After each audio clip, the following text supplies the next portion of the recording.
Alhamdulillah wassalatu wassalamu ala Rasulillah wa ala alihi wa sahbihi wa mawala. Asyhadu an la ilaha illallah wahdahu la syarika lah wa asyhadu anna Muhammadan abduhu wa rasuluhu alladzi la nabiyya ba'da, amma ba'd. Rabbi shrah li sadri wa yassir li amri wahlul 'uqdatam min lisani yafqahu qawli. Allahumma inna nas'aluka ilman nafi'an wa rizqan thayyiban wa amalan mutaqabbalan. Hadirin fillah rahimani wa rahimakumullah, Bapak Ibu semua di jamaah Masjid Mutiara yang dimuliakan oleh Allah. Di pagi hari ini hadirin, saya ingin berbagi apa yang pernah saya pelajari selama di Gontor hadirin. Ini menjadi ilmu yang menjadi paling ditekankan di Gontor kepada kami, ini para mahasiswa terkhusus di jurusan Akidah dan Filsafat Islam, yaitu berkaitan dengan pentingnya islamisasi ilmu pengetahuan dan bahayanya sekularisasi ilmu pengetahuan, atau nanti yang lebih luasnya hadirin sekularisasi pendidikan. Nah, satu waktu hadirin, saya ketika di kelas, saya ditanya oleh guru kami di Gontor. Saya hari ini sudah menjadi rektor Universitas Darussalam Gontor, Profesor Dr. Hamid Fahmi Zarkashi. Beliau mengajar beberapa mata kuliah, kuliah Islamic Worldview, kemudian Islamisasi ilmu pengetahuan. Nah, di kelas beliau bertanya seperti ini, menurut kalian Islam itu apa? Gitu, kata beliau. Ya kami mahasiswa dengan polos saja, ya saya mungkin ya agama kan, apalagi kan, ya salah kata beliau. Kata beliau, Islam itu fitrah manusia, kata beliau. Karena kalau Islam itu dimaknai sebagai agama, ya mohon maaf, biasanya konotasi agama itu orang hari ini memahami hanya sebatas ya ibadah, Pak, ritual, batas itu saja. Itu. Padahal Islam itu lebih luas daripada itu, yaitu peradaban manusia itu sendiri. Makanya di dalam Al-Quran kan, fa'aqim wajhaka lidini hanifa fitratallahi allati fataran nasa 'alaiha. Luruskanlah kamu kepada din, agamamu yang lurus. Apa agama itu? Din itu fitratallah, fitrah Allah yang Allah telah tanamkan kepada manusia.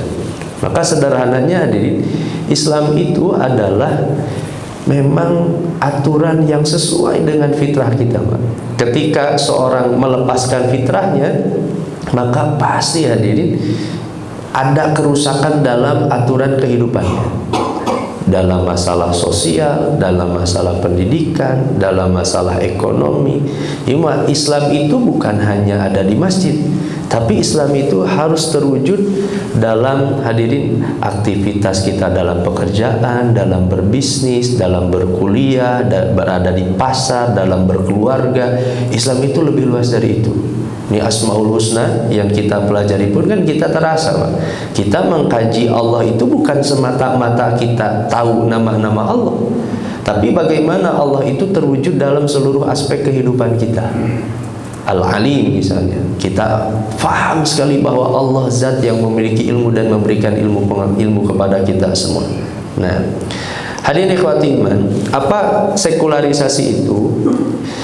Fahamnya disebut dengan sekularisme, Pak. Sekularisme itu berasal dari kata Latin, artinya saeculum, dari kata saeculum. Saeculum itu di sini dan sekarang, atau bisa kita singkat ke di sini kinian, Pak. Paham sekularisme itu, yang penting itu sekarang di dunia, yang penting itu di sini di dunia, gak penting kehidupan nanti setelah mati. Pokoknya tidak penting, tidak usah dipikirkan nanti bagaimana tempat setelah kehidupan dunia ini, yang penting sekarang. Itu sekularisme, Pak.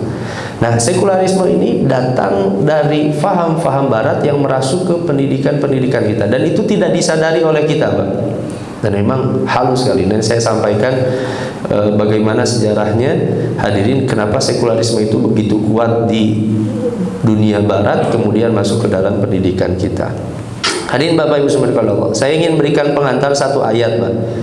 Di mana Islam itu tidak memisahkan antara ilmu, mohon maaf tanda kutip, agama dengan ilmu umum, Pak. Kan biasanya orang itu ini ilmu umum, kemudian ini ilmu agama. Padahal kan kebalikan dari ilmu umum itu seharusnya ilmu khusus, Pak. Bukan ilmu agama, malah ilmu umum dan ilmu agama. Nah, dalam Islam itu, Bapak Ibu semua, apapun profesinya, Bapak Ibu semua mungkin ada yang jadi teknokrat, saintis, ahli bahasa, apapun. Dalam Islam itu bagian dari Islam itu sendiri, Pak. Jadi jangan punya anggapan orang yang bekerja misalnya di bidang teknologi, di bidang informasi, mereka sedang tidak berislam, itu berislam sekali.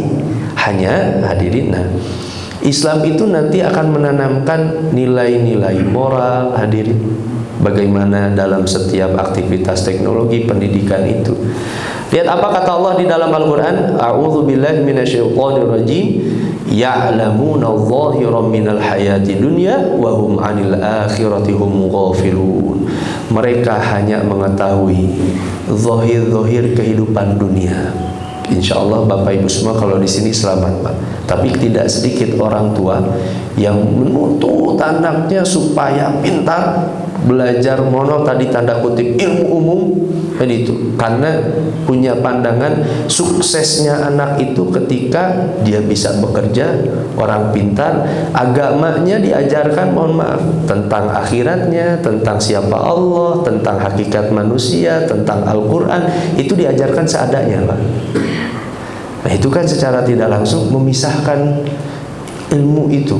Padahal nanti adabnya di dalam Islam, kita harus tahu posisi ilmu Islam itu di mana bagi kita sebagai seorang muslim, hadirin.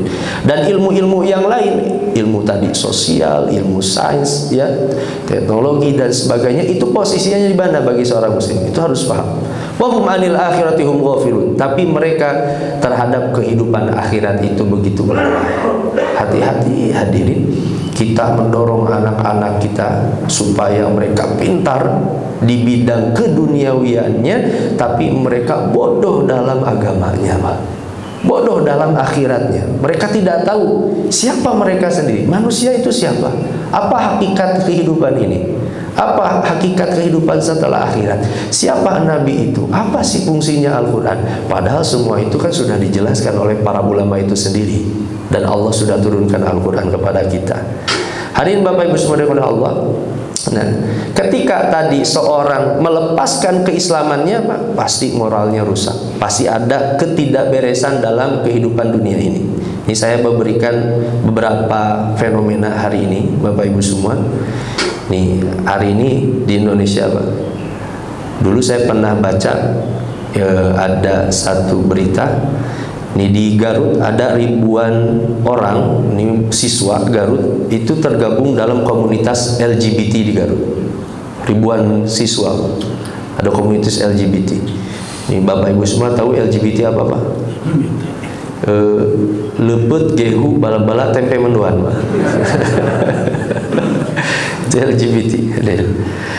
Jadi di Ponorogo bahkan hamil duluan ratusan anak ajukan nikah dini. Ya. Ratusan anak di Ponorogo. Ini anak mungkin satu sisi, Pak, ranking di kelasnya, tapi di luar mereka tidak mengenal moral yang baik itu seperti apa. Dan Islam itu yang hadir, yang mengatur itu semua. Fitrah manusia itu sendiri. Kita lihat dari krisis keteladanannya, hadir. Ini saya pernah baca survei tahun 2020, ada survei dari Global Corruption Barometer menetapkan Indonesia ranking ketiga dari 17 negara Asia dalam tingkat suap pelayanan publik. Di ranking ketiga, alhamdulillah negara kita. Nih, bahkan kondisi ini memperburuk, meningkat korupsi sehingga 4,8%, hampir 50% meningkat di tahun 2020. Ini data yang lama, hadirin. Nah, Bapak Ibu semua, kalau ini dari krisis keteladanan, kita lihat dari para cendekiawan. Ini saya pernah dulu baca nih, ada seorang dosen di kampus Islam. Dia mengatakan, seorang dosen, dia di perguruan tinggi Islam, di Fakultas Keislaman bahkan. Beliau mengatakan sebagai budaya posisi Al-Quran itu tidak berbeda dengan rumput. Bahkan beliau datang ke depan mahasiswanya bawa mushaf Al-Quran, dia lempar ke bawah, dia injak Al-Quran itu, Pak.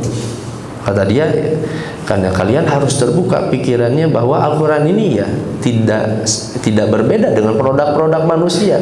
Quran ini ya produk dari manusia Muhammad. Ini seorang dosen di kampus di negeri kita, Pak. Bahkan ada satu jurnal nih, tulisan para mahasiswa dan dosen, nama jurnalnya bahkan ini pun ditulis di Fakultas Syariah di salah satu universitas Islam di Indonesia. Judulnya Indahnya Kawin Sesama Jenis. Ya, Pak, ditulis oleh mahasiswa. Bapak Ibu semua, mungkin kita insya Allah Pak di masjid itu aman-aman saja, tapi di kampus-kampus Islam, mohon maaf, cara pandang yang tidak beres ini menyebar hadirin di beberapa mahasiswa di kampus-kampus Islam kita. Ini saya bacakan isinya di isi jurnal ini.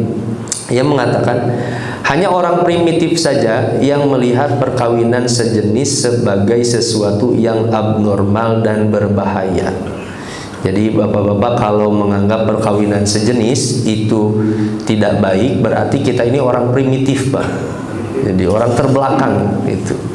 Bagi kami tiada alasan kuat bagi siapapun dengan dalih apapun untuk melarang perkawinan sejenis. Kenapa? Sebab Tuhan pun sudah maklum bahwa proyeknya menciptakan manusia sudah berhasil bahkan kebablasan. Katanya, kenapa dulu perkawinan sejenis dilarang itu karena manusia masih sedikit. Jadi, nah hari ini karena proyek Tuhan itu sudah berhasil, manusia sudah banyak, maka sudah tidak relevan lagi perkawinan sejenis itu, diharamkan, tidak relevan lagi. Ya, cara pandangnya luar biasa. Mahasiswa yang nulis kayak ini, mahasiswa Islam lagi. Kan itu. Jika dulu Tuhan mengutus Lut untuk menumpas kaum homo karena mungkin bisa menggagalkan proyek Tuhan dalam penciptaan manusia, maka sekarang Tuhan perlu mengutus Nabi untuk membolehkan kawin sejenis supaya mengurangi sedikit proyek Tuhan tersebut. Karena manusia sekarang udah terlalu banyak. Itu. Ya, cara pandang seperti ini, Pak. Dan ini kenapa kok ada ya hadirin mahasiswa muslim, kampusnya Islam, jurusannya pun jurusan keislaman, keagamaan, cara pandangnya seperti ini, Pak. Mereka baca Quran kok. Karena cara pandang sekuler tadi, Pak. Ini cara pandang faham barat. Nih, orang-orang yang berpikir seperti ini, mereka itu menggunakan metode hermeneutika dalam menafsirkan Al-Quran. Yang itu metode itu dulu digunakan untuk memahami teks Bible, Pak. Karena teks Bible tidak sesuai dengan kehendak orang-orang Barat, maka orang-orang Barat menerapkan metode hermeneutika. Teksnya boleh seperti itu, tapi maknanya boleh tidak seperti itu. Nah, diterapkan metode seperti itu dalam Al-Quran. Teksnya di Al-Quran boleh melarang tentang perkawinan sejenis, tapi maksudnya boleh ditafsirkan. Karena realitasnya hari ini berbeda, maka bisa jadi apa yang diharamkan itu oleh Allah bisa berubah. Ini metode tafsirnya digunakan, Pak. Padahal dulu metode tafsir itu digunakan kepada teks Bible. Hadirin, nanti saya akan jelaskan. Ada masalah dalam teks Bible.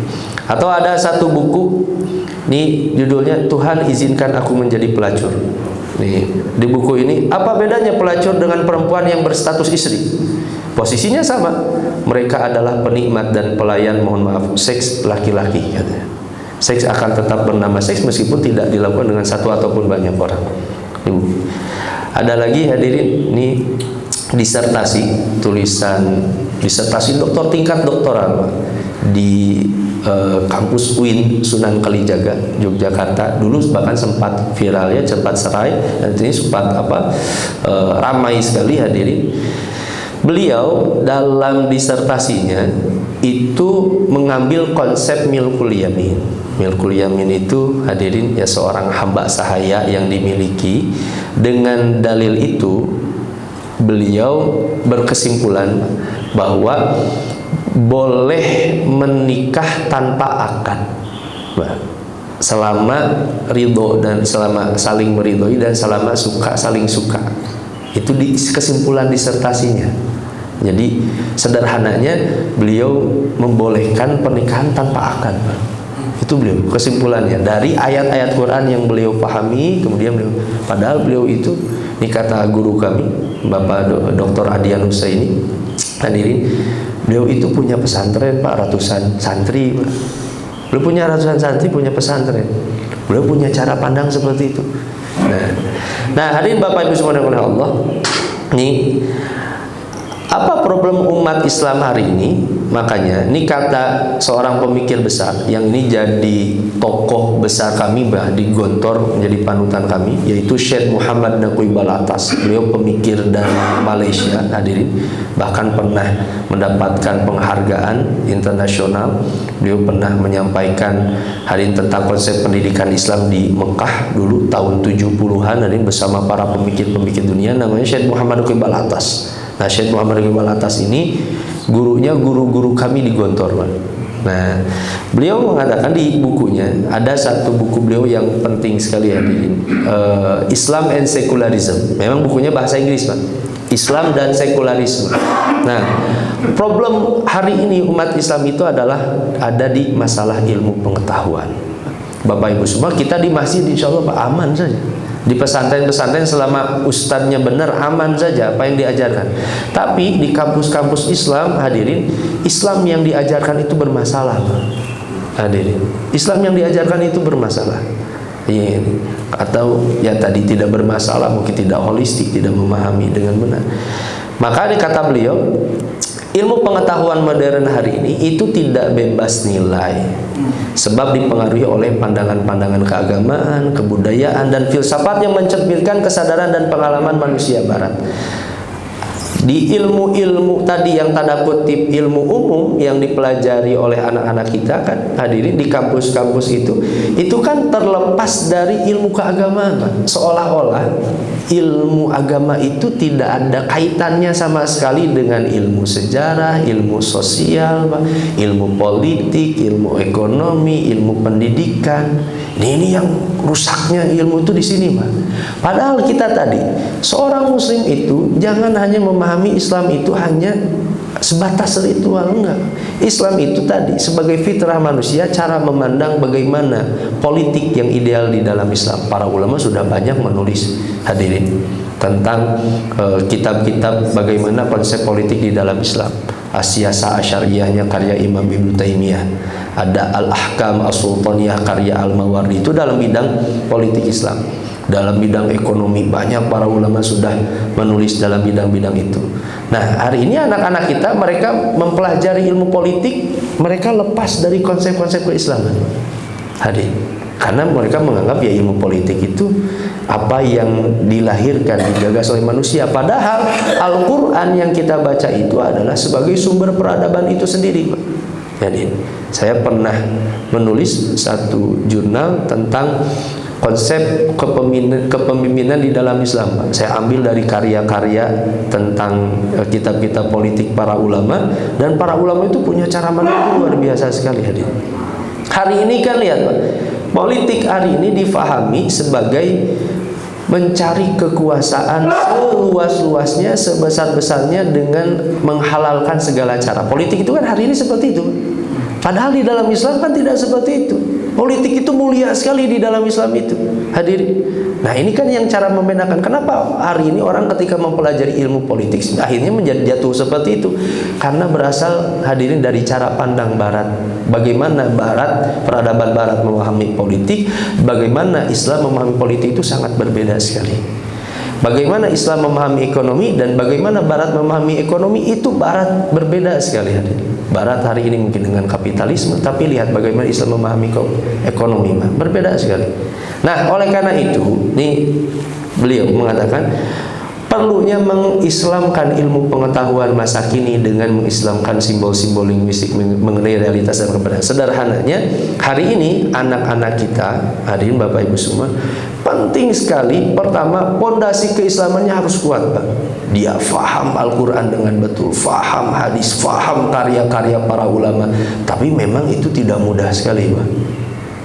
Yang akhirnya nanti bagaimana Islam ini menjadi tadi cara pandang dalam ilmu psikologi, Hari ini kan Bapak Ibu semua, kalau anak-anak kita belajar tentang psikologi misalnya, di dalam ilmu psikologi hari ini kan, psikologi yang ada itu justru yang dipelajari itu hari ini hanya tingkah laku, perilaku saja. Tapi mereka tidak mempelajari ruh, jiwa, hati. Yang disebut hati itu seperti apa, itu gak dipelajari dengan dalam. Sedangkan Al-Quran itu punya konsep-konsep itu. Al-Quran berbicara tentang qalb, fuad, hadirin, karena Allah sendiri yang mengajarkan itu. Nah, hadirin Bapak Ibu semuanya oleh Allah, nih, apa sekularisasi itu? Ini sederhananya, ini kata Harvey Cox, sekularisasi itu pembebasan manusia dari pengawasan agama dan metafisik. Itu sekularisasi. Jadi pengaruh sekularisasi dari Barat hari ini mengakibatkan pendidikan kita dipisahkan. Ini masalah agama. Kalau agama jangan ikut campur lah, berbicara politik agama jangan ikut-ikutan. Berbicara ekonomi jangan ikut-ikutan. Teknologi sains udah agama saja. Itu dipisahkan seperti itu. Itu pengaruh Barat tadi. Tentang metafisik, tentang Allah kan itu. Seolah-olah Allah nggak boleh hadir di bidang ini. Nah, hadirin ikhwati rahimakumullah, nih saya ingin sampaikan sejarah dulu. Kenapa hadirin Bapak Ibu semua, ini dunia Barat itu menjadi sekuler, Pak. Mereka kan hari ini tuh memisahkan antara dunia dengan agama, Pak. Bapak Ibu semua cari ya, searching di internet. Di Barat itu hari ini, Pak, di Eropa itu sudah banyak gereja yang tidak laku dan bahkan dijual, Pak. Hari ini sudah banyak sekali gereja-gereja. Makanya kan Muhammadiyah beli gereja, Pak, dijadikan masjid. Karena memang di Barat itu gereja-gereja hari ini sudah gak laku, Pak. Hadirin, mereka sudah meninggalkan agama mereka. Nah, kenapa mereka meninggalkan agama mereka, hadirin? Di kita ya setidaknya, kalaupun belum kuat pemahaman Islamnya, alhamdulillah Pak, saya belum dengar banyak masjid dijual. Belum banyak, walaupun ada sebenarnya, bahkan satu dua ada saja, tapi itu pun sengketa wakaf saja itu. Nah, kenapa Barat itu menjadi sekuler, hadirin? Dan ini kalau kita balik ke belakang, hadirin Bapak Ibu semua, ada 3 alasan kenapa Barat itu meninggalkan agama. Pertama, problema sejarah Kristen, nanti akan saya jelaskan. Yang kedua, problema teks Bible. Jadi dari teks Bible itu ada masalah. Ketiga, problema teologis. Ini yang disampaikan oleh Pak Dian sini. Ini ada satu buku bagus sekali, hadirin. Ini kami belajar selama di Gontor, di Pendidikan Kadar Ulama, langsung dengan penulisnya. Beliau menulis di buku ini bagus sekali, menggambarkan bagaimana perpindahan dari hegemoni Kristen menjadi sekuler liberal. Bagaimana Kristen itu menjadi liberal, di buku Wajah Peradaban Barat. Nah, ini yang pertama, Bapak Ibu semua. Dulu ketika di zaman kegelapan, ya, abad 17, 16 ke belakang, di zaman kegelapan ini, abad ke-16 ke belakang, atau orang-orang sering mengatakan Renaissance, orang katanya dibacanya Renaissance. Di zaman kegelapan ini, dulu gereja itu, Bapak Ibu semua, punya satu lembaga namanya Inquisition. Inquisition ini satu lembaga untuk mengadili siapapun yang bersalah dan menentang keputusan-keputusan gereja dulu. Dan di dalamnya, Pak, dan ini di dalam gereja, apa yang dilakukan oleh para pendeta? Mereka menyiksa, hadirin, menyetrum, mohon maaf, ada pencungkil mata, Pak, ada gergaji. Ini dilakukan oleh para pendeta dulu. Para pendeta di zaman kegelapan dulu, mereka melakukan seperti ini. Makanya ini kata Karen Armstrong. Ini pemerhati sejarah terkenal. Kata Karen Armstrong, beliau mengatakan, sebagian besar kita setuju bahwa salah satu dari institusi Kristen yang paling jahat itu adalah inkuisisi, yang merupakan instrumen teror dalam gereja Katolik sampai akhir abad ke-17. Jadi masyarakat Barat ketika itu hadir mendapatkan trauma sejarah, satu masa di mana pemerintahan itu dikuasai oleh Kristen dan Kristen bersikap sewenang-wenang kepada masyarakat Barat, Pak. Jadi kalau ada yang bersalah dipanggil ke Inquisisi, diadili, Pak, disiksa luar biasa di dalam gereja. Itu banyak orang yang meninggal di dalam gereja diadili di Inquisisi ini. Nah, bahkan hadirin, ini ada satu kelompok nih, kalau kita itu mungkin ini aliran sesatnya malah. Aliran. Nah, di Kristen pun ada aliran sesatnya. Jadi dulu ada aliran namanya aliran Katarism. Aliran Katarism ini aliran yang meyakini bahwa Yesus itu bukan Tuhan. Jadi aliran Kristen yang mereka menganggap Yesus itu ya manusia biasa gitu, sama. Maka bagi mereka Yesus itu bukan Tuhan. Nah, akhirnya mereka diadili di Inquisisi. Ribuan penganut Katarism ini kemudian dibunuh oleh para pendeta, tidak boleh hidup. Ribuan orang ketika itu. Nih, kelompok Katari, penganut Katarism, salah satu kelompok heresi radikal di zaman pernikahan. Di Katari percaya daging adalah jahat, maka Kristus tidak mungkin menjelma dalam tubuh manusia. Di dalam ajaran Katari, Yesus bukanlah Tuhan, tapi malaikat, kan? Ketika kaum ini tidak bisa disadarkan dengan persuasif, Paus Innocens yang ketiga menyerukan kepada raja-raja untuk memusnahkan mereka dengan senjata, sehingga ribuan orang dibantai oleh para pendeta ketika itu. Jadi orang-orang Barat itu punya sejarah kelam dengan agama mereka. Nah, atau bahkan termasuk Bapak Ibu semua, para ilmuwan itu sendiri itu bersitegang dengan gereja ketika itu. Bapak Ibu semua mungkin ingat ada teori geosentris dan heliosentris waktu dulu di SMA. Kan kalau perpindahan ke heliosentris, dulu kan orang menganggap bahwa pusat tata surya itu bumi. Nah, kan hari ini orang paham pusat tata surya itu ya matahari. Nah, dulu yang memahami pusat tata surya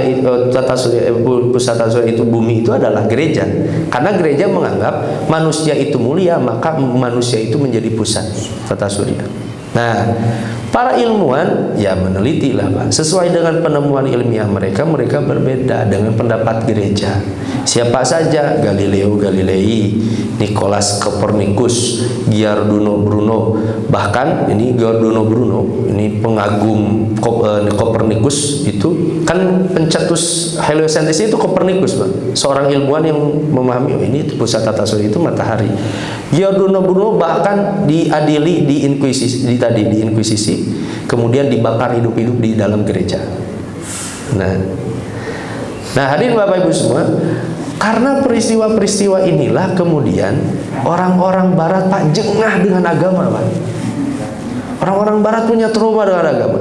Kalau agama menguasai tadi politik, masih kekuasaan, hidup kita gak akan tenang. Akhirnya mereka kemudian melakukan perlawanan kepada gereja. Hadirin, dan itulah yang disebut dengan, kalau dalam sejarah peradaban Barat disebut dengan zaman pencerahan. Itu akhirnya mereka menggugat itu semua. Nah, termasuk hadirin, nah bukan hanya itu, kan tadi ada problem trauma sejarah sendiri, ada problem teologi. Mereka pun sulit memahami konsep Trinitas. Mereka sulit sekali memahami konsep Trinitas, satu sama dengan tiga Tuhan itu. Nah, itu mereka suatu mungkin. Termasuk ada masalah dalam teks Bible itu sendiri. Teks Bible yang ada hari ini hadirin, beliau mengutip Pak Dian ini di bukunya. Jadi bahasa asli teks Bible itu kan sebenarnya bahasa Yunani, Greek. Adalah bahasa asal The New Testament.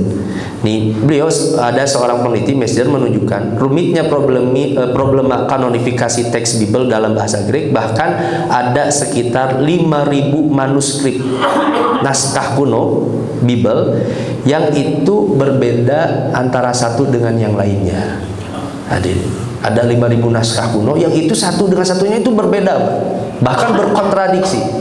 Hadirin, bahkan kan jangankan teks Bible dengan teks Bible yang lain, hadirin.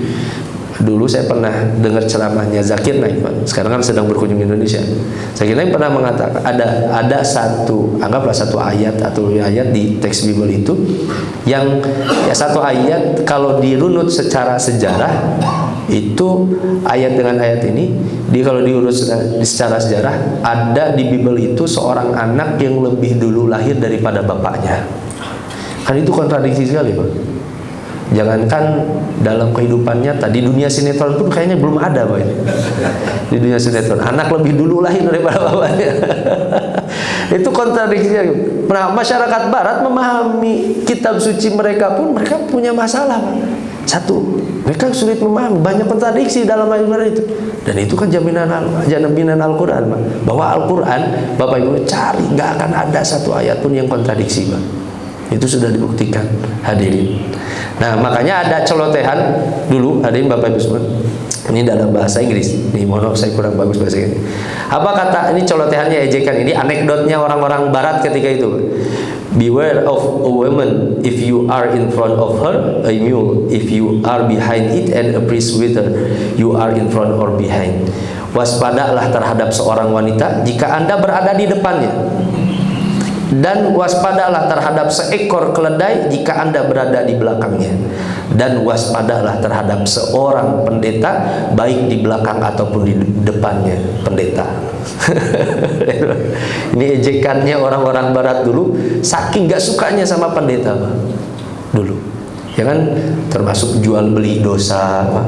Itu prakteknya mungkin ada sampai hari ini. Mereka melakukan dosa, kemudian mereka berada di balik tabir, mereka berkomunikasi dengan para pendeta, pendetanya kemudian dosanya sekian, bayar diampuni dosanya. Hadirin, sekiranya kalau ustadz kayak gitu Pak kaya-kaya semua. Yang jamaah tinggal konsultasi berapa dosanya, sekian ratus juta, nanti diampuni dosanya. Kan itu. Nah, hadirin ikhwati iman, akhirnya barat kemudian meninggalkan agama mereka Pak. Dari situlah kemudian teknologi mereka maju. Hadirin, para ilmuwan bebas. Makanya satu sisi misalnya, misalkan hari ini hadirin lihat negara-negara barat itu maju, Finlandia misalnya kan gitu, lihat Jepang misalnya kan itu, lihat Singapura bagaimana ekonominya maju. Saya mau tanya kembali Pak, yang dimaksud maju itu apa? Hadirin, yang dimaksud kemajuan itu apa? Sedangkan Islam hadirin memahami tadi manusia itu holistik sekali. Ya memang maju mereka dari dalam sisi ekonominya, teknologinya, sainsnya, tapi lihat dari sisi kemanusiaannya. Teknologi mereka maju, tapi manusianya mundur ke belakang.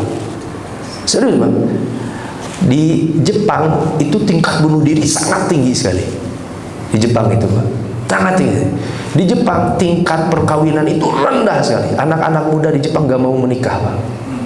Di Singapura bahkan anak-anak muda di Singapura itu kan saya pernah baca itu berita itu.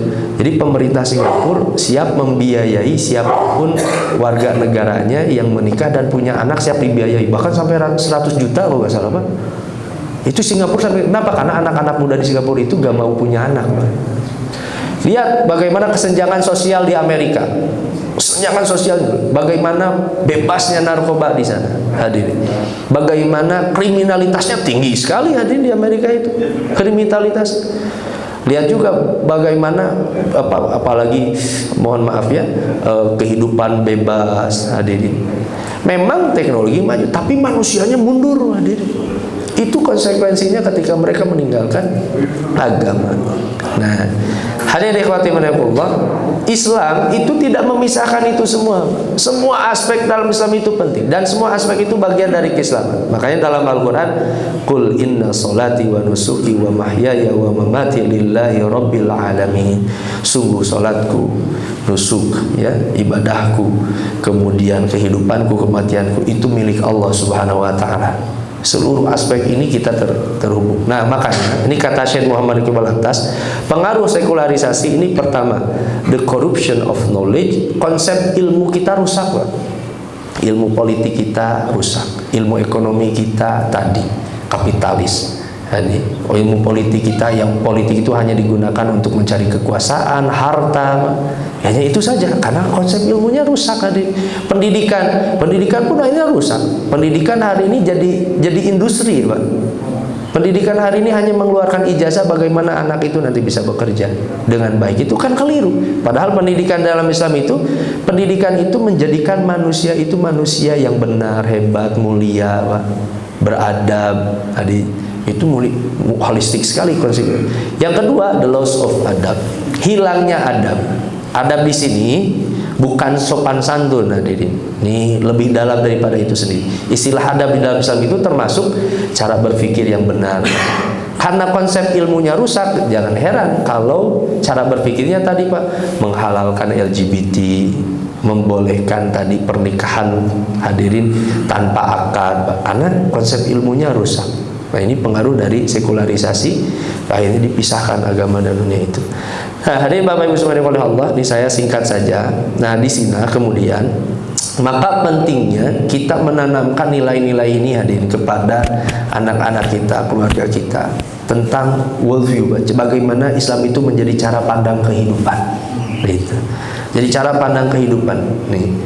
Hadirin ikhwati iman, ini kata beliau, ini pentingnya kata al-atas, bahwa kan dalam Islam itu diajarkan bagaimana konsep Allah Pak. Lihat Bapak Ibu semua, kita belajar tentang Asmaul Husna saja dalamnya seperti apa Pak? Tentang sifat-sifat Allah. Dan itu berkaitan dengan moral, dengan ibadah, dengan kehidupan akhirat. Itu hanya dengan Asmaul Husna. Belum belajar kita konsep Nabi Pak. Seperti apa konsep Nabi di dalam Islam. Belum kita belajar konsep manusia. Dalam Al-Quran penyebutan insan, bashar, nas, hadirin, itu bagaimana konsep alam di dalam Islam, konsep ilmu dalam Islam. Nah ada nilai-nilai yang ini luar biasa sekali. Islam itu punya peradaban yang luar biasa sekali. Kita kan merasakan, kita belajar nama-nama dan sifat-sifat Allah pun terasa sekali. Kita bagaimana tujuan kehidupan kita, bagaimana aturannya Allah di alam semesta, hadirnya Allah dalam kehidupan kita, itu pun terasa sekali. Nah, oleh karena itu, nah ini tujuan pendidikan di dalam Islam itu, kalau kata beliau, itu adalah untuk menghasilkan manusia yang baik, Pak. Hari ini kan kebanyakan, mohon maaf, akhirnya pendidikan hanya mencetak hadirin para karyawan, pekerja saja. Nah, karena kepentingan tadi, kepentingan industri. Nah, padahal kan lebih dari itu, lebih mulia daripada itu semua. Nah, hadirin ikhwati Allah, ini saya singkat saja. Ini karena sudah jam 6 ya, tidak terasa.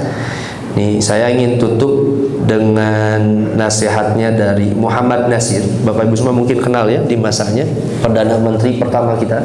Hadirin, Muhammad Nasir sebelum meninggal dunianya, dia ditanya, jadi konsep pendidikan yang ideal itu seperti apa? Kata beliau, saya itu ingin sekali ada satu, jadi institusi yang menggabungkan 3 hal. Pertama masjid, yang kedua kampus, yang ketiga pesantren.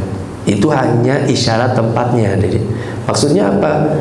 Dalam Islam itu aspek spiritualitas dibangun Pak, ruhiyahnya kuat, akidahnya kuat, sehingga anak itu tidak berani bermaksiat, melakukan keburukan, mencuri, menzalimi, hadirin. Ya, secara intelektualitasnya kuat, kampus, hadirin. Dia bahasanya bagus, bahasa Inggrisnya bagus, Arabnya bagus, dia unggul tadi di bidangnya masing-masing. Dia punya keunggulan di bidang kedokteran, ekonomi, politik. Dan Bapak Ibu semua, ini yang dibangun oleh Gontor hari ini, Pak. Bapak Ibu semua kalau main ke Gontor, itu kampus rasa pesantren, Pak. Itu kampus rasa pesantren. Para mahasiswa menghafal Al-Quran. Ya, jurusan-jurusan yang lain nggak hanya keislaman. Ada hari ini udah jurusan kedokteran, ada hubungan internasional, ada hubungan jurusan politik, ekonomi hari ini. Tapi bagaimana jurusan-jurusan itu tadi sebagai basis keilmuannya itu adalah tadi Quran. Al-Quran bisa jadi cara pandang. Dan yang ketiga kata Muhammad Nasir, pesantren. Nah ini karena pendidikan Islam itu tadi holistik. Nah, Bapak Ibu subhanahu Allah, disinilah tantangan sekularisasi pendidikan yang itu gak terasa, Pak. Memang gak disebutkan ini gak terasa. Tapi dalam kehidupan realitasnya itu terasa sekali. Dipisahkan bagaimana agama itu dinomor 2kan, bahkan dinomor sekiankan dalam kehidupan kita. Wallahu a'lam bishawab. Hanya itu mungkin hari ini selingan saja dari kajian Asmaul Husna di pagi hari ini. Insyaallah nanti kita akan lanjutkan kembali ini bahasan Asmaul Husna. Insyaallah kita akan membahas Al-Qabid dan Al-Basit di pertemuan yang akan datang. Semoga apa yang saya sampaikan ini bermanfaat untuk kita semua, hadirin, jadi keberkahan untuk ilmu amal kita semua. Aku qouli hadza wa astaghfirullah li wa lakum. Assalamualaikum warahmatullahi wabarakatuh. Waalaikumsalam warahmatullahi wabarakatuh.